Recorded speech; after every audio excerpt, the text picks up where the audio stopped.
তার স্ত্রীর গায়রত দেখে নিজের স্ত্রীদের ব্যাপারেও লজ্জা হয়। কি ব্যক্তিত্বশীল নারী। এবার শরীফ ওসমান হাদির স্ত্রী রাবেয়াকে নিয়ে মন্তব্য করেছেন জনপ্রিয় ইসলামিক বক্তা আব্দুল হাই মোহাম্মদ সাইফুল্লাহ। হাদির স্ত্রী রাবেয়ার বয়স মাত্র ২০ বছর। রাজনীতি আপন করে স্ত্রী সন্তানকে দূরে ঠেলে দিয়েছিলেন শরীফ ওসমান হাদি। বিয়ের পর থেকেই ব্যস্ত ছিলেন হাদি। স্ত্রীকে সময় দিতে পারেননি, এমনকি প্রেগনেন্সির সময়ও স্ত্রীর দেখভাল করতে পারেননি। ওষুধও কিনে দেননি ঠিকমতো।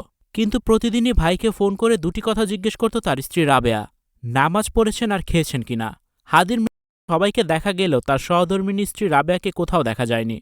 হাদির স্ত্রী চাননি তার পর্দা নষ্ট করে মিডিয়ার সামনে আসতে। তাই তো হাদির আত্মীয় স্বজন সবাইকে দেখা গেলেও হাদির স্ত্রী রাবেয়াকে কোথাও দেখাই যায়নি। হাদিকে দাফন করার আগে শেষবারের মতো তাকে দেখতে এসেছিলেন স্ত্রী রাবেয়া। সাদা পর্দা দিয়ে চারপাশ ঢেকে একটি কক্ষের মতো বানিয়ে তার ভেতরে ঢুকে স্বামীকে শেষবার দেখতে এসেছিলেন রাবেয়া। নিজের পর্দা তিনি নষ্ট করেননি।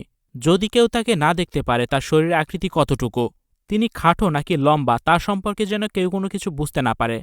তার এই গায়রত মুগ্ধ করেছে সবাইকে। দেশের জনপ্রিয় ইসলামিক ব্যক্তিত্ব সাইফুল্লাহ বলেন, এমন স্ত্রী পাওয়া ভাগ্যের ব্যাপার। তার গায়রত দেখে নিজের স্ত্রীর প্রতি লজ্জা হয়। পর্দা এভাবেও রক্ষা করা যায়। কি ব্যক্তিত্বশীল একজন নারী। তার কোনো ছবি, তার কোনো ফুটেজ, তার কোনো কথা কোথাও নেই। সে তার ঘরের মধ্যে তার স্বামীর জন্য সেজদায় পড়ে দোয়া করছে। ভিউয়ার্স, শরীফ ওসমান হাদির স্ত্রী রাবেয়াকে নিয়ে আপনাদের কি মন্তব্য?